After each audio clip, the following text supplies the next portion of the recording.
Halo, halo, kembali saya ajak Anda berbincang dengan Bung Rocky Gerung. Bung Rocky, orang banyak sekali bertanya-tanya karena DPR akhirnya memutuskan untuk menyepakati undang-undang DKI sebagai daerah khusus itu menjadi inisiatif dari DPR gitu ya. Dan ini orang bertanya, ada agenda apa di balik itu? Apakah ini semacam fight accompli terhadap apa agar tetap pindah ke IKN yang kita belakangan ini makin tahu bahwa itu nggak mungkin terwujud. Kedua juga ini saya melihat Pak Jokowi kok kelihatannya atau orang-orang bersama dengan Pak Jokowi lah ya kita ketagihan gitu ya penunjukan itu karena dalam draft undang-undang yang baru itu nantinya gubernur di Jakarta itu akan ditunjuk oleh pemerintah pusat gitu bukan lagi dipilih gitu. Hari gini kok masih mikirin yang begitu-gitu gitu loh. Ya, secara politis kita tahu itu upaya Jokowi untuk menetapkan jangan sampai ada gubernur baru yang terpilih, Mhm. lalu kemudian punya potensi untuk jadi presiden bersaing dengan Gibran nanti di 2009 misalnya. Iya iya iya. Gampang Iya. aja kita kita Hmm. nilai itu. Atau mungkin upaya untuk mencegah Anies balik lagi jadi gubernur. Tapi apapun itu satu kemunduran demokrasi. Lain kalau Jakarta itu sekedar kota administratif yang tidak punya kepentingan politik. Padahal Jakarta ini ada warga negara yang ingin supaya suaranya didengar sebagai penduduk Jakarta tuh. Kan itu intinya kan. Semua kota besar itu wali kotanya dipilih itu. Kecuali itu kota administratif yang memang nggak ada pengaruh politik. Padahal Jakarta itu secara signifikan menentukan politik nasional. Nah, kalau gubernurnya dikendalikan oleh presiden, itu artinya nggak ada hak rakyat lagi untuk protes kebijakan yang dibuat oleh si gubernur yang dipilih presiden, yang bisa berakibat fatal pada pembuatan kebijakan di ibu kota kan. Jadi keinginan Jokowi itu selalu harus kita curiga itu. Dan dia bahkan mengangkat pejabat-pejabat daerah, gubernur, bupati itu, walaupun sifatnya sementara, tapi 2,5 tahun. 2,5 tahun itu seorang pejabat daerah itu diangkat tanpa legitimasi itu artinya otoriter. Kan bagaimana mungkin separuh dari tahun pemilu, 2,5 tahun itu pejabatnya nggak bisa diminta pertanggungjawaban karena dia tidak dipilih oleh rakyat. Apalagi ibu kota itu yang kebijakannya itu menyangkut hak 9 juta orang yang ada di Jakarta. Ya, nantinya dalam undang-undang yang baru ini bukan ibu kota lagi, Bung Rocky. Kalau tadinya kan daerah khusus ibu kota Jakarta DKI. Kalau sekarang nantinya dalam undang-undang itu menjadi daerah khusus saja, daerah khusus Jakarta saja. Jadi peran, jadi makanya saya tadi menyebut ini fight accompli bahwa Jakarta sudah bukan ibu kota baru lagi gitu karena sudah dipindahkan ke ibu kota negara. Sementara kita IKN-nya sendiri kita pertanyakan jadi atau tidak. Jadi kan nanti bisa terjadi bahwa kita nggak punya ibu kota sama sekali gitu karena Jakarta sudah tidak jadi ibu kota dan IKN nggak jadi gitu loh. Dan mesti ditanyakan daerah khusus itu apa statusnya? Dia jadi khusus karena dia ibu kota. Kan Ya, itu dasarnya tuh. ya, ya, Jadi ya. Beda dengan sebetulnya, Jogja ya, dengan Jogja dan Aceh misalnya beda ya, gitu ya. iya, kan nggak ada Kesultanan Jakarta atau Kesultanan Syarif Hidayatullah apa. Justru disebut khusus karena ibu kota. Jadi kalau ibu kotanya dihilangkan ya khususnya juga hilang sebetulnya kan. Hmm. Apalagi kalau khususnya udah hilang, maka kota Jakarta itu menjadi hak sepenuhnya warga negara yang Oh, warga kota yang di situ untuk menentukan siapa pemimpinnya tuh. hmm. Jadi semua argumen yang dipakai untuk membenarkan pengangkatan gubernur nanti itu betul-betul cawe-cawe baru dari Jokowi kan. Nah, kita mau tuntun publik untuk lihat bahwa di belakang itu pasti ada desain. Entah apa desainnya, tapi itu pengendalian tuh. Hanya itu. Jadi kecurigaan kita terus-menerus bertambah. Karena praktek kekuasaan itu betul-betul ingin memonopoli sepenuhnya tuh. Dan bagian-bagian ini yang justru kita khawatirkan, atau bukan kita khawatirkan, kita inginkan supaya menyebabkan kekacauan tuh. Kan pasti beberapa partai merasa oke, bagus juga. Ya karena ditekan Jokowi pasti kan.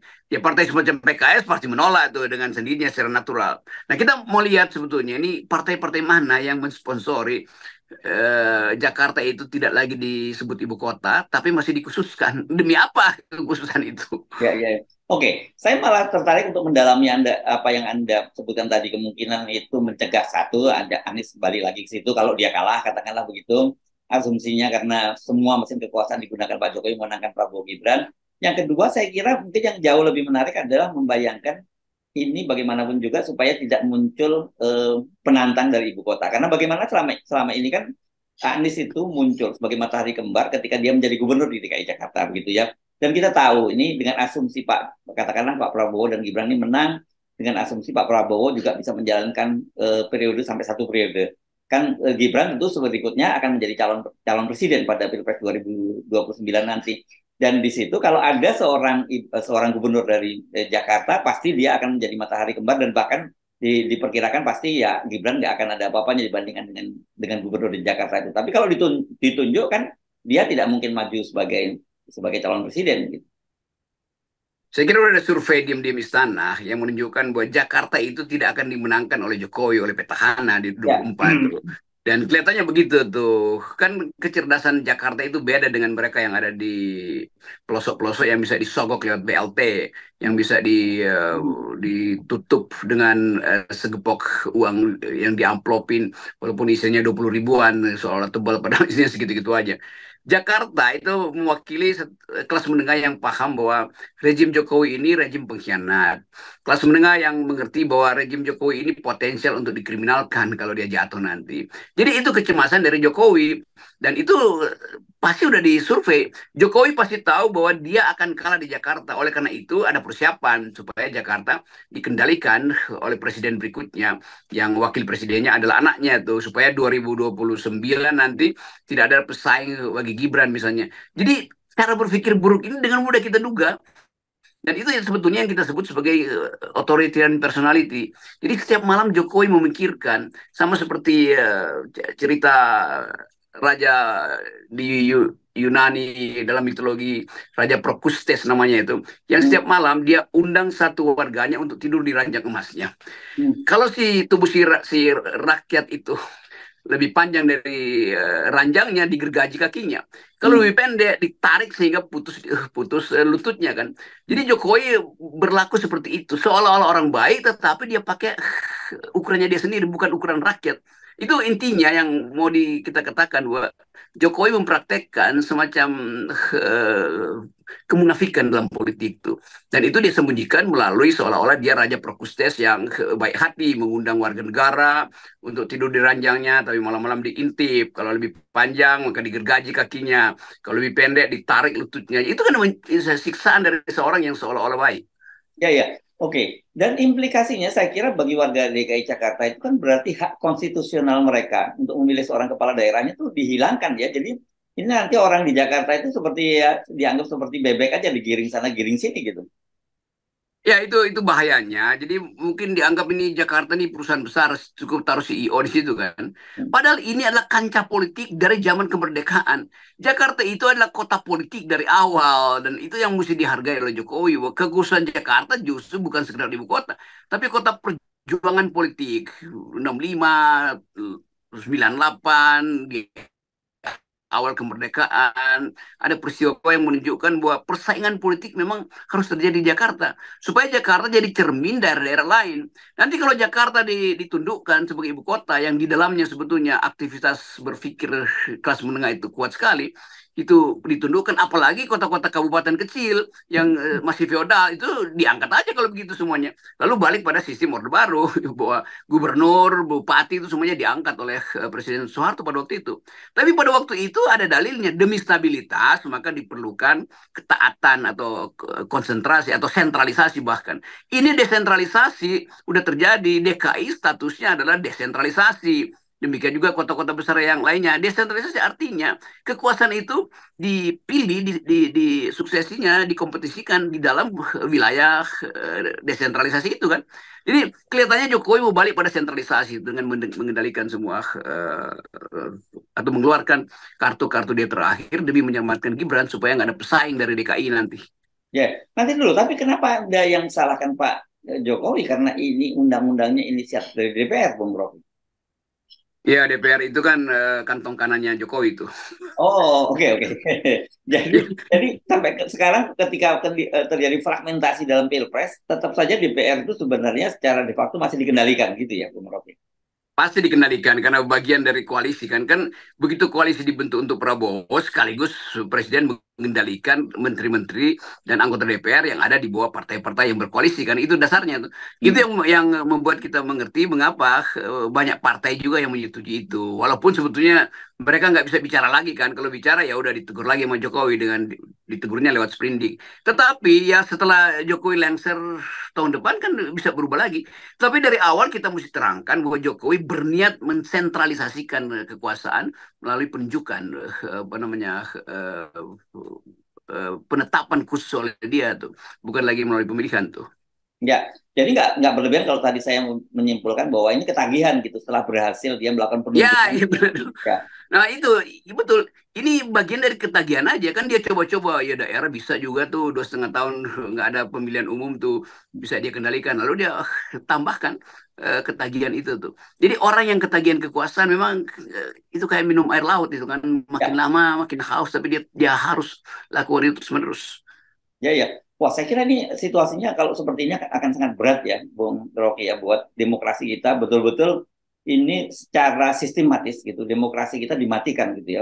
Karena ya kalau apalagi kalau kita nggak sebut demokrasi dimatikan ketika kemudian kepala daerah, kewenangan kepala daerah pun diambil alih dari rakyat untuk itu diambil alih oleh presiden sebagai penunjukannya. Padahal itu seharusnya rakyat memilihnya.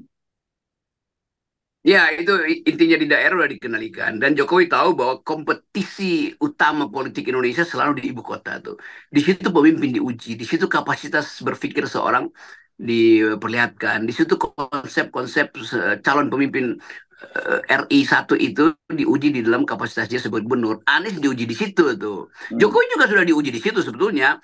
Tetapi dia nggak selesaikan masa jabatannya karena Ya. tergiur pada sesuatu yang udah disiapkan buat dia sebagai calon presiden, padahal dia belum diuji habis-habisan di DKI kan. Nah itu konyolnya Jokowi nggak ngerti bahwa selama dia jadi gubernur DKI dia tidak pernah diuji sebetulnya. Dia dilindungi karena dipersiapkan untuk jadi presiden tanpa perlu kompetisi itu. Anies lain, Anies mengalami ujian soal banjir lah, soal apa namanya Corona, COVID, jangan COVID. corona, covid, pemukiman 0% segala macam bunga. Tapi dia dia bisa terangkan bahwa dia belajar dari pengujian itu. Jokowi nggak pernah belajar karena itu dia anggap bahwa ya kalau gua aja bisa melenggang langsung ke presiden, ngapain gua mesti diuji di DKI. Nah, itu pentingnya bagi Jokowi ya udah daripada Gibran diuji lagi bersaing dengan seorang calon pemimpin dari DKI, mending gua kendalikan pemimpin potensial penantang Gibran di 2009 yang akan datang dari kancah politik Jakarta kan. Jadi Jokowi nggak ngerti bahwa Jakarta itu kota politik itu soalnya. Ya, ya. Jadi sebenarnya kita semakin menyadari betapa kemarin itu alasan yang digunakan bahwa pemilu dilakukan secara serentak itu ada semacam test case gitu ya. Apa sih sebenarnya reaksi publik ketika kemudian hak demokrasi dia dalam memilih kepala daerah itu diambil? Ternyata rakyat juga anteng-anteng saja dengan cara begitu dan janjinya kan seolah-olah ini bahwa temporer karena ini kan hanya sampai Pilkada 2024. Saya kira dengan langkah kemudian menjadikan DKI Jakarta itu sebagai daerah khusus dan gubernur dan wakil gubernur yang ditunjuk oleh presiden, ini menuju dipermanenkan semua ini kepala-kepala daerah itu penunjukan dari presiden. Mungkin Jokowi udah surveyor buat lihat bahwa potensi Gibran terhalang 2009 mungkin ada di lima kota besar yang Hmm. sifatnya intelektual dan persaingan politiknya basisnya argumen. Maka 5 kota itu nanti akan dijadikan sebagai kota khusus yang tidak boleh dipilih wali kotanya atau gubernurnya di situ. Jadi Jokowi berpikir panjang, semua hal dia hitung untuk menyelamatkan dinastinya. Jadi Hmm. tetap ini bagian dari politik dinasti itu. Kita nggak punya alasan lain, nggak ada cara lain untuk mengerti ngapain Jokowi memutuskan bahwa DKI itu harus tidak perlu ada kompetisi. Ngapain juga DPR yang separuh dari atau lebih dari separuh anggota DPR itu masih di bawah kendali Jokowi meloloskan itu. Ya tentu itu semuanya karena pragmatisme dan oportunisme aja kan. Jadi bagian-bagian yang tadi kita sebutkan, keindahan demokrasi, bagaimana kita lihat misalnya wali kota di kota-kota besar bahkan itu dipilih itu dan pemilihan itu menunjukkan bagaimana kota itu didesain untuk kepentingan warga negara sehingga warga negara harus berkompetisi untuk memenangkan isu itu nggak terjadi lagi di kita kan padahal Jakarta mestinya jadi pedoman bagaimana persaingan politik itu dituntun dengan akal sehat tuh dan itu dibuktikan selama 2 kali periode pemilihan presiden, pemilihan gubernur DKI, mana yang pakai akal sehat, mana yang sebetulnya dasarnya cuman basa-basi kompetisi. Yes, oke. Luar biasa sekali ya, rekayasa-rekayasa yang dilakukan semacam ini, dan satu persatu skenario yang sekarang ini mulai diwujudkan. Jadi saya kira tidak ada jalan lain kecuali bahwa mencegah itu, dan salah satu mekanismenya kalau mau jalan konstitusional tentu menunggu Pilpres 2024, dan itu pun juga mereka sudah antisipasi. Ya kalau tidak lain ya mungkin akan ada percepatan-percepatan seperti yang banyak dituntut oleh publik, dan ini salah satunya melalui interpelasi di DPR gitu ya, Bung. Mestinya itu yang didahulukan untuk interpelasi, karena nggak Hmm. mungkin kita percaya ada pemilu yang bersih kalau dari sekarang Ya. gejala penipuan itu udah di depan mata. Dan saya kira mahasiswa dan buruh akan terus, kalau nggak ada interpelasi secara formal, akan ada interpelasi dalam bentuk demonstrasi untuk tekanan pada presiden itu. Ya, Dan gitu saya ya. tahu itu akan berlanjut. Ya, itu yang kita sebut kalau parlemen tidak berfungsi, maka yang akan terjadi adalah parlemen jalanan ya. Iya, dan itu kita syukuri. Dan kita bilang selamat datang parlemen jalanan karena kami muak. Yes, oke. Terima kasih Bung Rocky. Kami muak. Yes. Yes.